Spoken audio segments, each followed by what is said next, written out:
Hello. I love this book. Let me tell you about the circumstances in which I read This Inevitable Ruin before I actually get into my review here. I mentioned this on the channel previously. I first read This Inevitable Ruin when I went to Ireland to visit my grandmother, who shortly after passed away. So this was back in, I believe, mid-November. I got a phone call saying, listen, your grandmother, she's in her early 90s. She's not going to last much longer. We really strongly advise that you come back and say goodbye to her while she's still with us. So I did just that. I packed up all my stuff. I flew from Kuwait to Northern Ireland. I spent 3 days there, lots of time in the hospital, saying goodbye to my grandmother before flying back to Kuwait to start working pretty much the next day. So a very emotionally turbulent, very fragile trip. The one thing I was able to do as a very, very small positive while I was over there is that I had my copy that I'd ordered 6 months previously of This Inevitable Ruin, Book 7 in Dungeon Crawler Carl, if you're not aware. If you're not aware, I don't know what you're doing here. So, while I was in Northern Ireland, I spent quite a lot of time reading this book during my downtime, It's about 750 pages long, something like that. I wasn't in the hospital every single hour, so when I wasn't there, when I wasn't with family, I was pretty much holed away in a room reading this book. I really enjoyed my time, that first read through of This Inevitable Ruin, but I'm also aware that my perception of the quality of the book might be tainted by that, right? I was very kind of emotionally fragile, as I said at the time. This book did give me some escapism, some form of catharsis maybe, so I've held off for months making this review because I'm very aware that my enjoyment of this book was partially due to quite exceptional experiences that I was undergoing at the time, especially on the plane back. Having just said goodbye to my grandmother, I got on a plane, I flew back to Kuwait. I must have read about 400 pages in that 9-10 hours of travel. So that's why I've put off my review for this long. What if my glasses are sort of emotionally tinted? I've also seen other reviewers recently in the last week or so saying that maybe this book is a step down. It's too much, it's over the top. That's not the case for me. I finished a reread of this book last week, and for me, it remains an incredible work. I'm so happy to report to you that my enjoyment of this book, my perception of this book, my subjective review of this book is that it's really, really good. It is not the best Dungeon Crawler Carl. For me, that's still book 5, but for me, it's second place. It's really near the top of the pack. We'll do a spoiler-free review here. I will do a spoiler review later on, maybe next week. But if you're incredibly sensitive to spoilers, I would advise you to stay away. I tell you just to go read it first, to be honest. It's really good, and I'm so grateful to the channels. Derry has read it before, and Books with Genghis Khan. I had a live stream with those two channels just after finishing my reread. This was about 5-6 days ago from now, and we just really hashed out a massive spoiler talk of this book. We talked about what we enjoyed, the few things we didn't enjoy. They really helped me iron out my thoughts in the making of this review and in the spoiler review that's to come. Check their channels out. To be honest, they're both more intelligent than me, so links are in the description. Okay, so what is This Inevitable Ruin about? Well, I'm going to assume you generally know what books 1 to 6 are about. If you don't know anything about Dungeon Crawler Carl, go somewhere else first. But here we're on the 9th floor, and we're doing what's called faction wars. Essentially, there are a bunch of teams who have to wipe each other out, capture each other's castles before the end of the level. Carl and the Crawlers have one team, the NPCs from the previous books come together and have a second team, and then there's a bunch of off-world aliens who have various teams, and have kind of signed up as various factions. The whole book is essentially a long, protracted fight between these various factions, with Carl and Donuts basically taking on the warlord status for the Crawlers. So the question sort of becomes, is this breakneck pace to everyone's taste? As I'm pitching this book to you, you might feel this is very exhaustive, this is very action heavy, is this going to be for me? The book probably won't be for everyone's taste. When I was speaking with Books with Genghis Khan, and Derry's read it before, I kind of characterized this book as a Jenga tower that's constantly teetering on the edge about to fall over. It's almost always about to crumble over its own weight. But it never quite does for me. I think the pacing is actually one of the most genius things about this novel. And you know what? I wasn't going into this book thinking that that might be the case. I went into This Inevitable Ruin knowing that it was going to be a lot of action, but I was also concerned by this point because I was wondering if I was just going to have this sloppy mush of a book where there's so much action going on it never quite sticks together in my mind, and 2 years down the line I'll just go, this was the book with lots of fighting.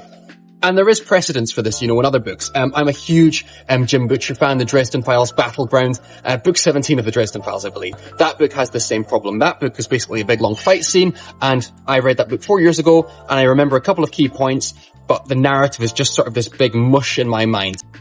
I'm happy to report that This Inevitable Ruin does not feel like that. It will rag you out. It will tire you out. It will exhaust you. But it kind of does it deliberately so. Again, for me, the pacing of this book is one of its most brilliant facets, not something that pulls it back, in my estimation. Now, Why is that? Well, in some ways, This Inevitable Ruin feels like a direct successor to Book 4, Gate of the Feral Gods, more than anything else. And that's because it's highly episodic, right? What you have with Book 4 is a plot that's basically an excuse to tell several episodic action scenes back to back. And you have the same thing here. But with This Inevitable Ruin, every action piece, and it is really a book of action pieces, is organized and it's distinct enough that they don't overlap in your brain. You'll go from some really big, explosive fight scene to maybe a tense verbal standoff on one of the game's talk shows, for example. I won't spoil any of the actual moments, but Dinniman manages to keep this frenetic pace going, this bananas, bonkers story going, but he separates the action sequences in such a way that they never feel like they stick together in your brain. Each action piece that follows is sufficiently distinct enough from the one that came before that this is not an issue. And actually, just thinking about this book, preparing for this review, preparing for the spoiler review, there's about 10, 12, 14, 15 different scenes that are completely regimented in my mind. I'd also say that it's not completely all breakneck balls to the wall action. The first 100 pages are actually deliberately a little bit more slow. And I really enjoyed that. It kind of reminds you of who the characters are, because there's a lot of new and returning characters in this book, and some of the new characters are my favourite. Spoiler review, we'll get to that. The first 100 pages are really effective because they give you that lay of the land, they give you the rules of faction wars, they familiarise you with everything before we hit the ground running. And boy, does this book hit the ground running after those 100 pages. And I want to talk about the characters for a minute, because I've seen some reviewers say that this book sacrifices character for the action. You know, previous books are known to have these really soft, lovely character moments in between the action set pieces. And if you have just continuous action set pieces, how can you have those character moments? And some people would argue that that is a bit of a flaw of this book. And I disagree. It's true that the book is juggling the biggest cast that it ever has.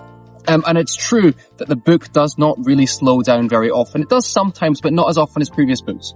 But I would still disagree on the whole that this book does not have character moments. I think some of the character moments in this book are the best they've ever been. I think the difference is the character moments aren't coming in those quiet breaks in between the action. They're happening in the middle of the action. And this is something I'm going to get to during my spoiler review.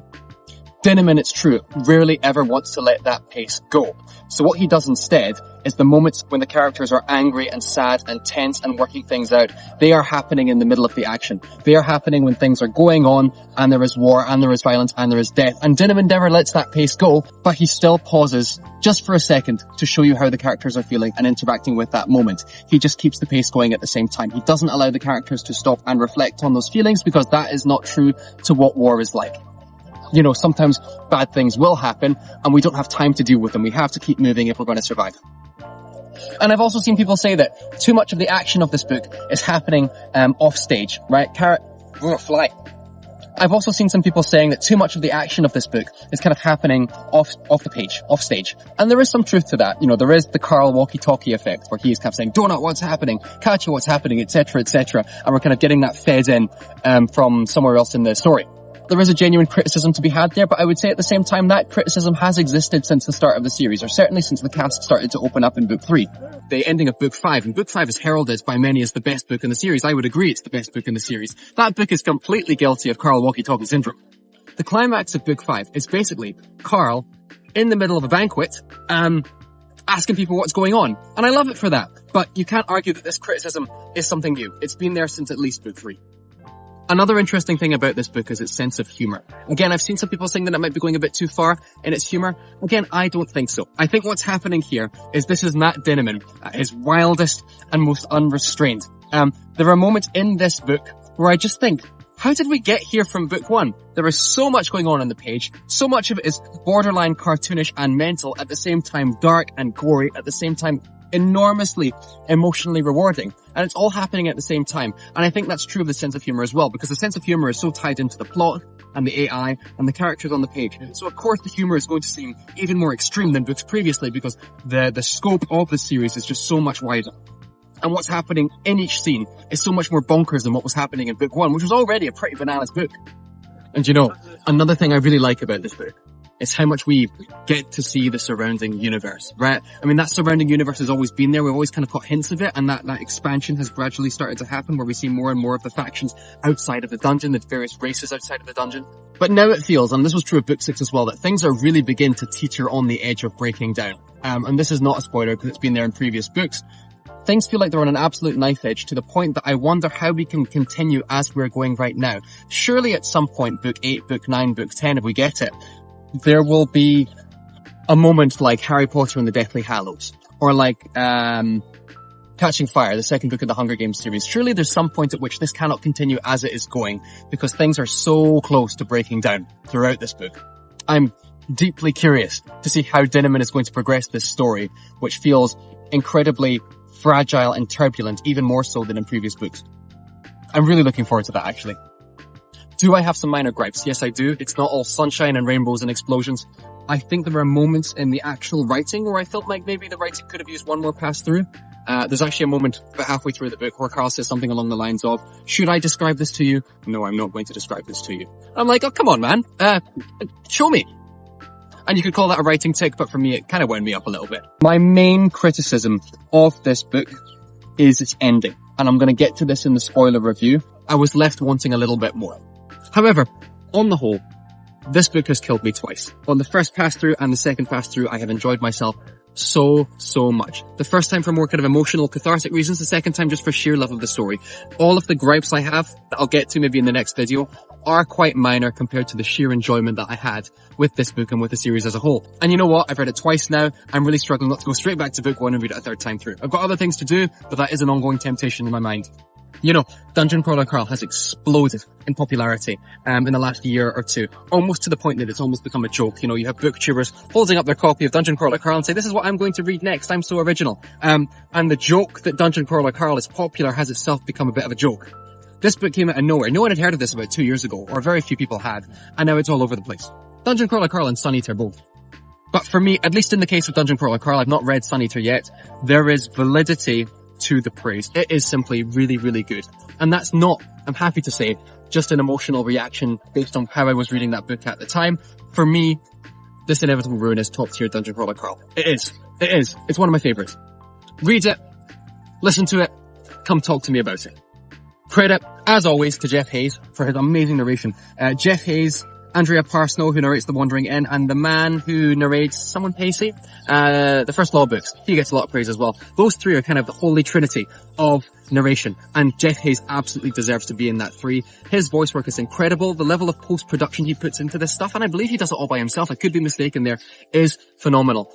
Mostly, I like to read a book before I listen to audiobooks. I did just put up a whole video about audiobooks, but I tend to like to read the book first. You cannot get better than the audio narration that is available with this one. It's actually got to the point where Jeff Hayes is kind of seen as a semi-quasi co-author, because his narration, his performance really does elevate this work to another level, and it was already on a pretty high level to begin with. Also, fantastic cover. I'm now gone from a somewhat critical assessment of the book that was mostly positive to just gushing. This is such a wonderful book. I am moving out of this country in about 3 months, and I have to be very careful and selective about what I'm bringing with me, what I'm packing up, and what I'm giving to someone else. I don't think I'm letting go of this book. I've read it twice. It's going to come with me wherever I go next. So, if you're interested in more Dungeon Crawler Carl content, please stick around. Please consider subscribing. Please look out for my spoiler-filled review on This Inevitable Ruin. Please look at my Dungeon Crawler Carl tier ranking. Please look at my Dungeon Crawler Carl spoiler chat with Derry's read it before and Books with Genghis Khan. And as always, I will see you in the next one. Thank you for joining me. Bye. And actually, one thing I forgot to say as I was just walking out of the park here. One series I'm considering doing on the channel is, what do I call it? The Dinniman that comes before. Because I'm aware that Matt Dinniman has written a bunch of books that don't get nearly as much traction as Dungeon Crawler Carl. You've got Kaiju Battlefield Surgeon, you've got Dominion of Blades and its sequel, and I believe one other series. Let me know if you are interested in hearing my thoughts about those series, because I'm seeing not nearly the level of discussion on those books that Dungeon Crawler Carl has. Especially Kaiju Battlefield Surgeon. All I know about that book is the first page. The dedication is just, Mum, don't read this book, which I think is the best dedication I've ever seen in my life. So let me know if that's something you're interested in. And as always, I'll see you on the next one. Bye.